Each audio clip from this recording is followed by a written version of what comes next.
First, I'd like to thank everyone for coming out today. It's exciting time here with our women's basketball program. Angel McCoughtry was just named to her second Olympic team.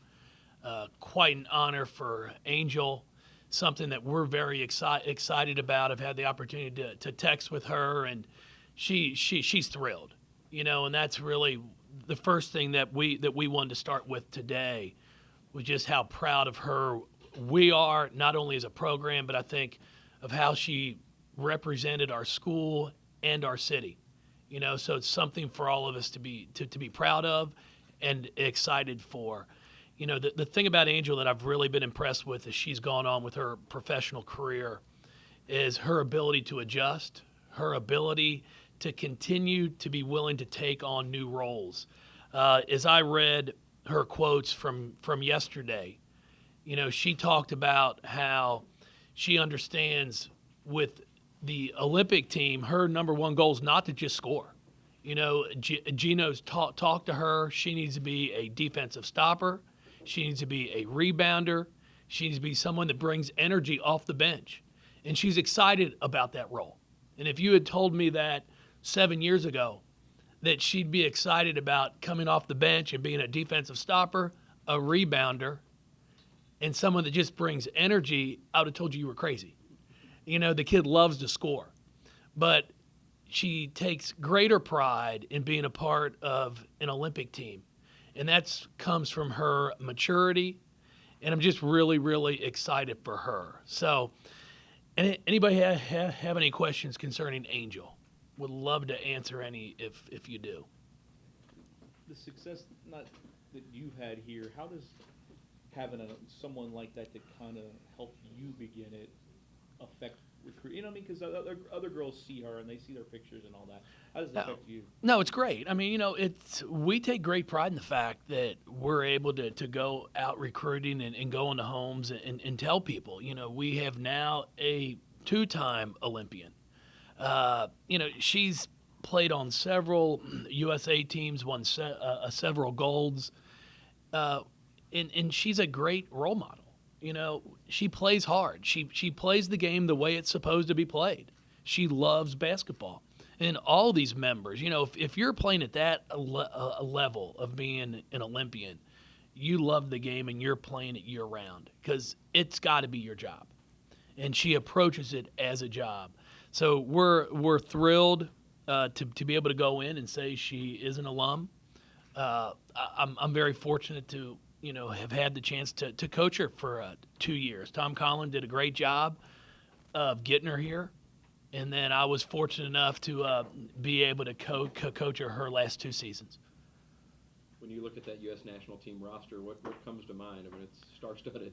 No, it's pretty impressive. What comes to mind is I look over it. I think there's 5 UConn players on it. So, and I think we played against 4 of them. So, it's quite a group of women that understand what it takes to win a gold. That's one of the things that I learned through my 2 summers of working with USA Basketball.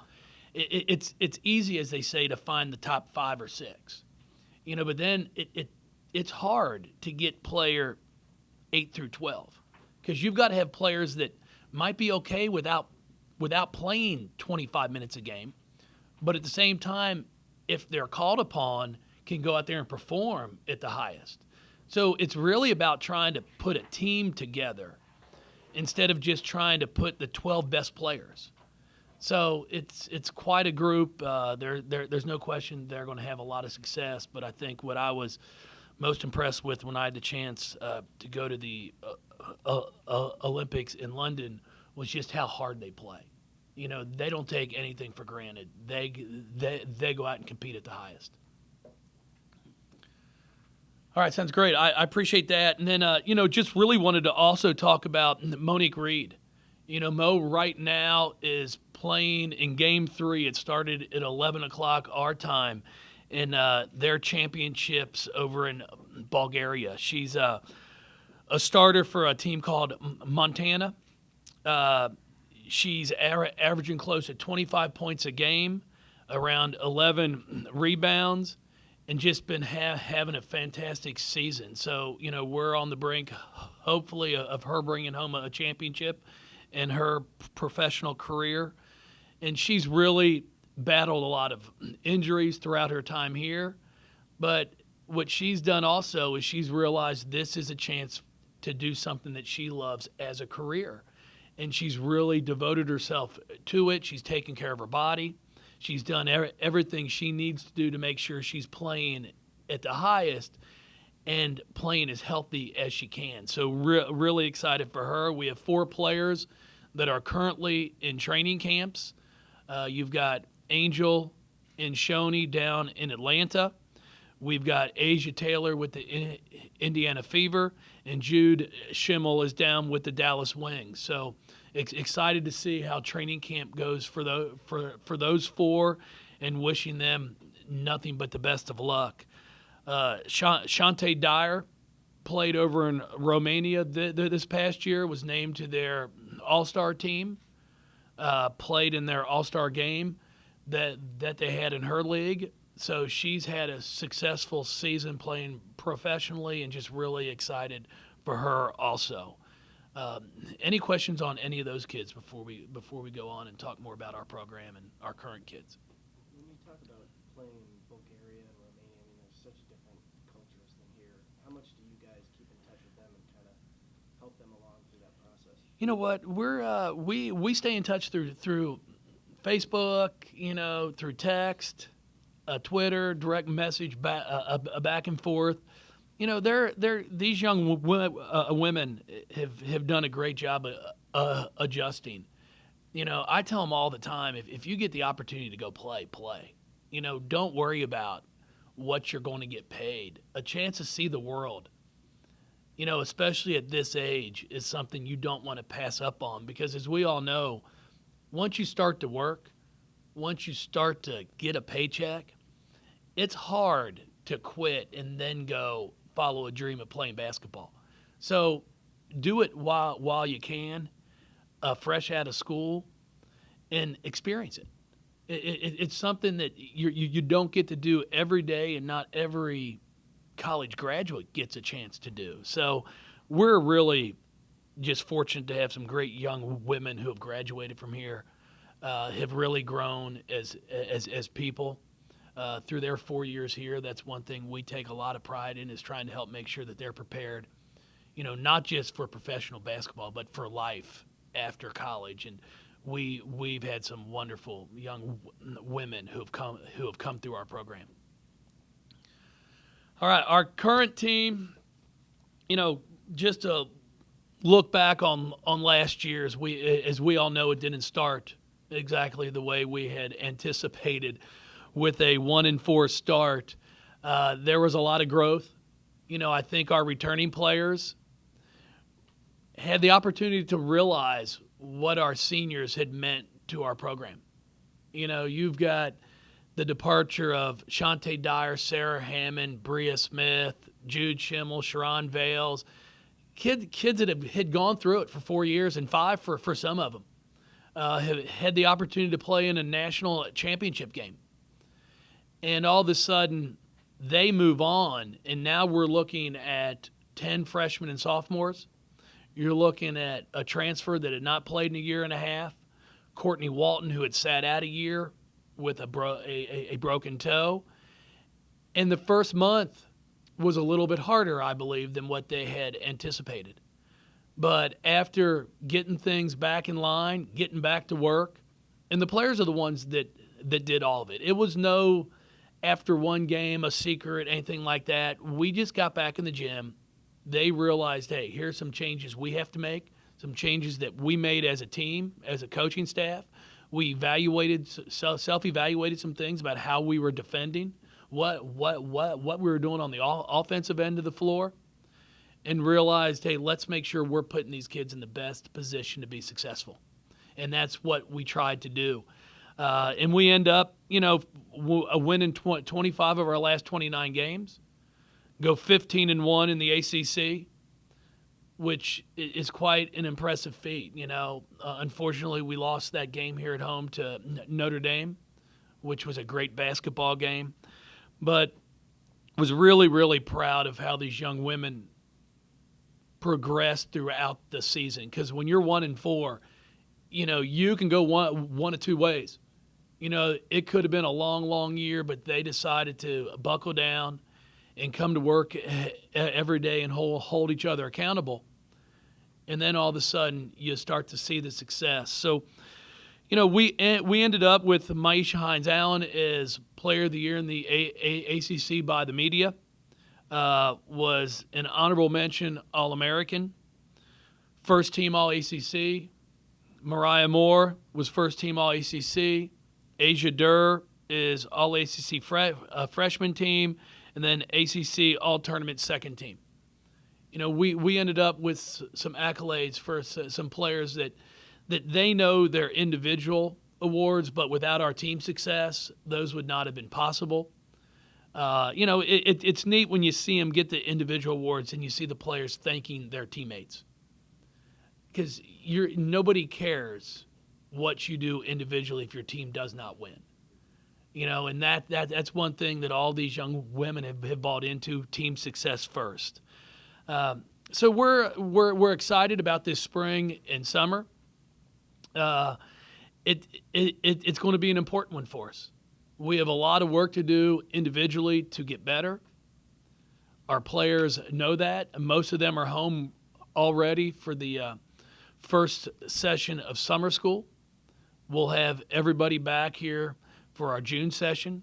So we'll have June and July to be able to do our individual work and really hopefully develop each individual player into that next stage of their playing days, because we have a lot of potential with this group, and we're really excited about what the future holds for us. Any questions on any of the players? Seems like departures in women's college basketball have gotten more and more prevalent over the last couple of years. You've had a couple leave the program. Yep. Taj Cole decided that, she won the opportunity to get some more playing time, which we completely respect. I respect. We wish her nothing but the best. She contacted me the night after our DePaul game and asked if we could meet that Monday morning, and just expressed her will of wanting to look for something different. And again, we wish her nothing but the best. It's the transfer situation. It's, unfortunately, it's something that's seen a lot right now.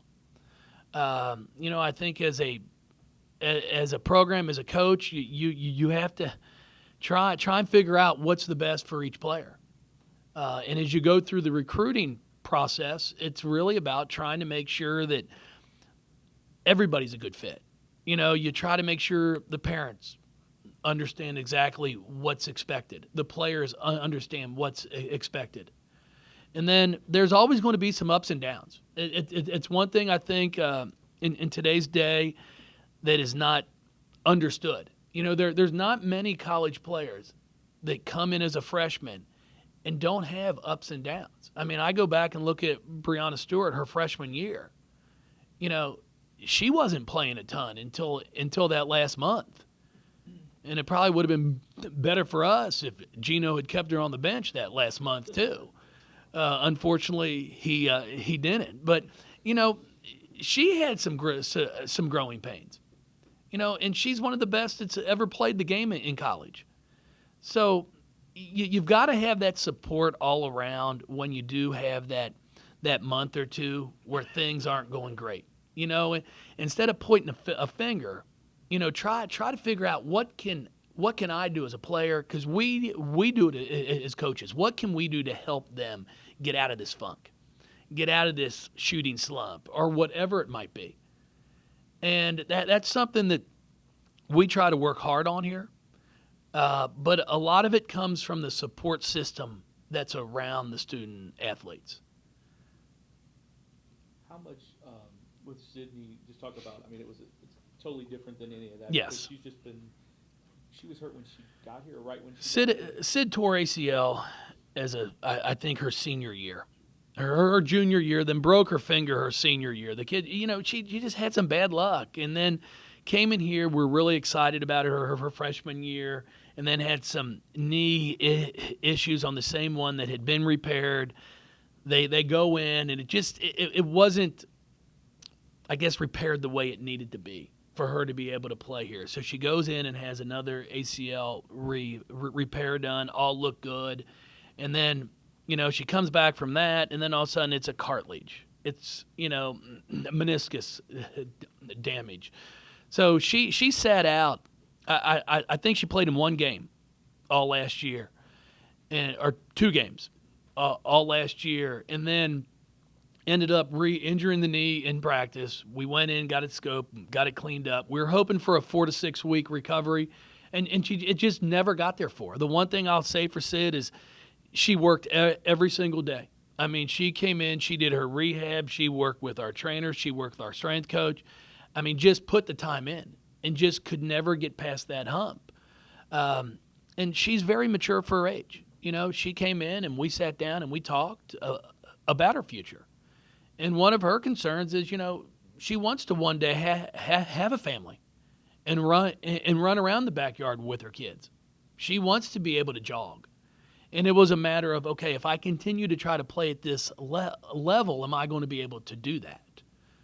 Where, most sophomores in college aren't looking that far ahead. So I was very impressed with her maturity. We had talked about the possibility of a medical hardship. I'm not sure I'm using that correct term, so you might want to look all that up. But before you write that out and make us all look bad. So we had talked about just staying here and being a medical, help the program, work with us, still be involved. And then at the same time, she had looked at, could it be a possibility to continue to play, but maybe drop down a level or two where she might not have to practice every single day, where her talent and skill level might be just above where she's going, to where she could play in games, practice some, but not have the requirement that's needed at our level to practice every day. So, through discussions back and forth with her and her family, Sid's now decided, let's see if she can't find that right school. Let's see if she can't find a place where she can go and play and enjoy the experience, and somebody who's willing to work with her. We've had this in the past. Nikki Burton that was here. She had some hip issues and transferred down and had a great career. So it's been done. We're very supportive of her. We want what's best for her. We want her to be happy. She wants to try to play, so we're definitely going to support that. But she also knew, and her family knows, that if she wants to be here and help our program, she wouldn't be able to play, that she's always welcome. So, we're just going to support her and hopefully help her find the right place. Because coaches are so limited during this summertime, what players kind of initiate those workouts? Who do you expect to be that leader during the summer? Well, we're allowed 2 hours a week for 8 weeks, and it comes down to player development, and it truly is player, because those 2 hours a week for 8 weeks, if that's all they do, we're not going to get much better as individuals. So it's a matter of giving them some guidance, giving them a roadmap of what they can do on their own. And then hopefully after our 2 hours, which goes by fast in a week, that they're able to get in on their own and figure out, okay, here's what I need to continue to work on, and this is what I need to do in order to take my game to that next level. Because I'm big. You've got it in today's day and age. You have to give them a guideline, something to go by. You can't just say, well, just go get 500 shots up. What kind of shots? And we really are breaking all that down for them, so they're game shots, going game speed. Going out there and putting your headphones in and shooting with your headphones in is not game speed. I know they watch them all in the NBA warming up, and that's great. But I have a hard time thinking that Steph Curry, when he's working on his own, has got his headphones on or his headphones in. You can't do that, because when you're out there playing, you aren't wearing them. So we're talking game shots at game speed and working on our ball handling, our passing. So hopefully you're going to continue to see our players develop all summer. Can you talk about the players that you've got coming in the recruiting class? Very, very, very excited about it. You've got Jasmine Jones out of Florida, a 4-time state champion. She was Florida's Gatorade basketball player of the year. Very explosive, about 5'11" wing that's going to help give us a lot of athleticism. Really excited about what she's going to be able to bring to us on both ends of the ball, both offensively and defensively. And she knows how to win. You know, that's important. I think when you're out here recruiting players, you want to make sure you've got some kids that know what it takes to win, understand what it takes to win that last game, because that's our ultimate goal here. Sierra Johnson, a 2-time state champion, was her high school team was national champions this past year at Duncanville. Comes from a fantastic basketball program. Her high school coach does a great job of preparing her players for college. You know, I'm watching them on film, and they're doing things defensively that we're doing. And most times you're just watching high school games, and unfortunately, programs don't always have enough players to be able to do things like that. And she's got a great group, and she's going to be able to come in here, I think, and help us in the paint. Going to give us some good size. Can score over both shoulders. Can also come down and hit a trail 15 to 18-foot jump shot. So we're excited what Sierra's going to be able to bring to us. Kylie Shook, at 6'4", 6'5", actually is probably going to come in here with the possibility of being one of our better three-point shooters. That's what she does. She's going to have to put on some weight to get down in the low block offensively, but she'll be able to alter a lot of shots for us. I think she'll be able to help us defensively do some things that we haven't been able to do here in the past. You know, it's nice to have a rim protector.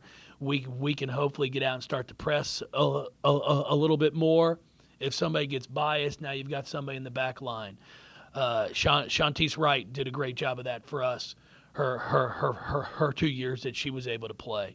So really excited about what Kylie's going to be able to bring. Sydney Zambrata, a 1-2 that can shoot the basketball.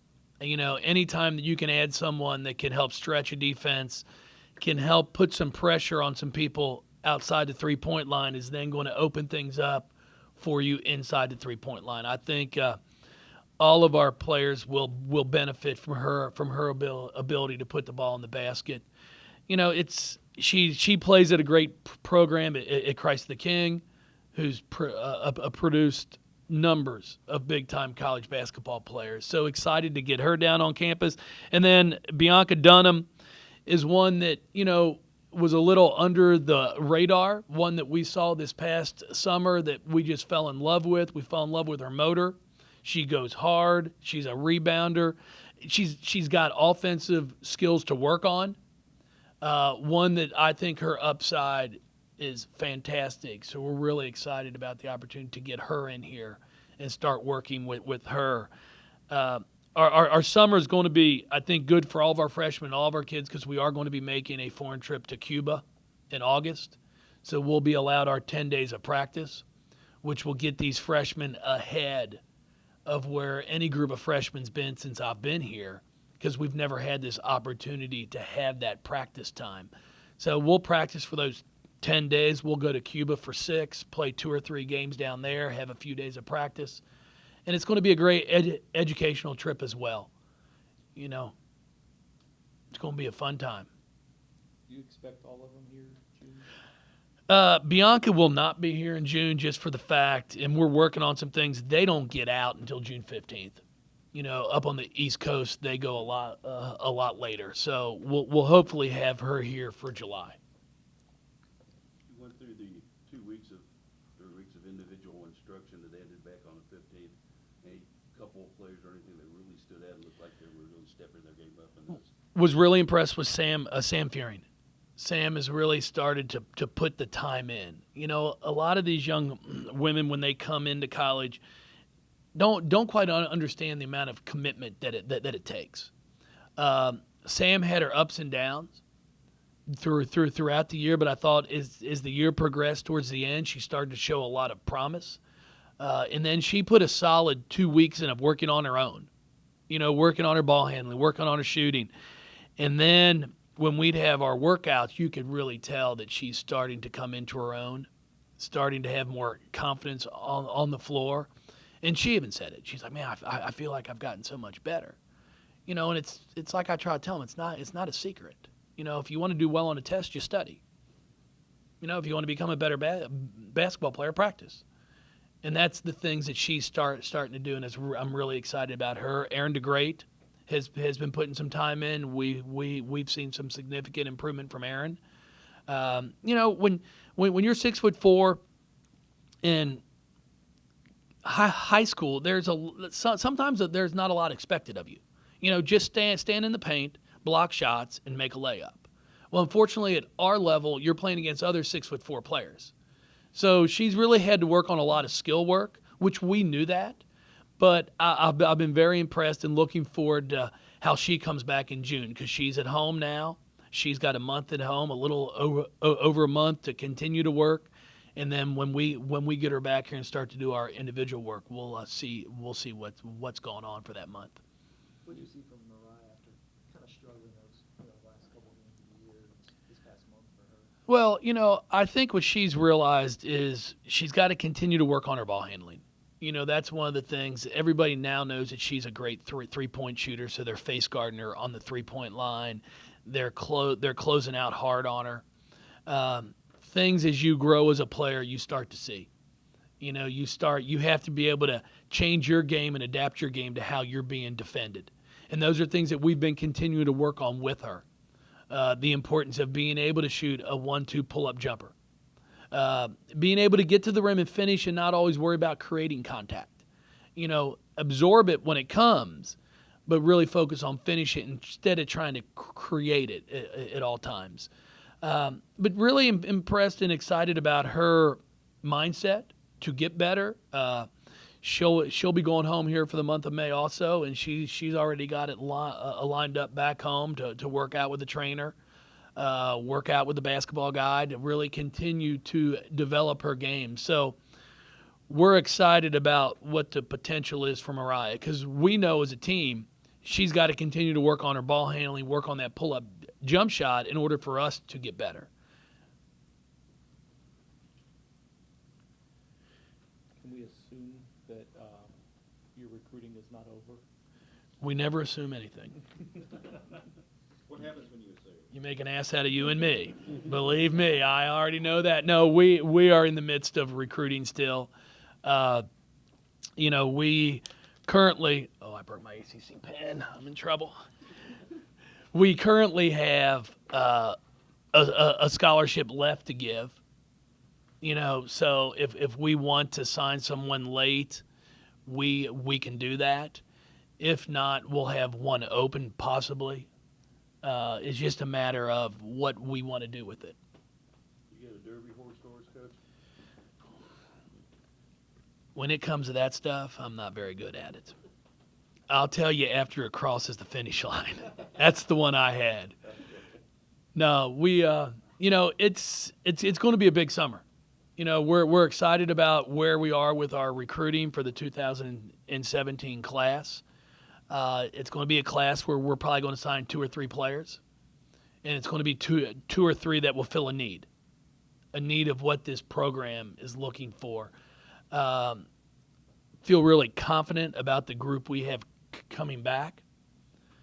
We understand what's in front of us. We know what we want to do, and that's to continue to advance. We're very disappointed with our loss in the second round, but one that we've learned from, one that, helps put a little fire in your gut as a player and as a coach.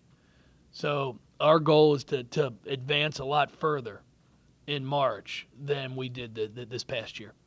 In terms of moving the program forward, how important is it to keep your staff together? You've had great staff continuity, coaching staff, assistants. Yeah, I've been very fortunate. Steph's been with me now going on 10 years. I mean, it's not often that you can find someone that has stayed as long as Steph has. Steph's great. She's my associate head coach. Knows the ins and outs of the program, has been here as we've built this to where it is now.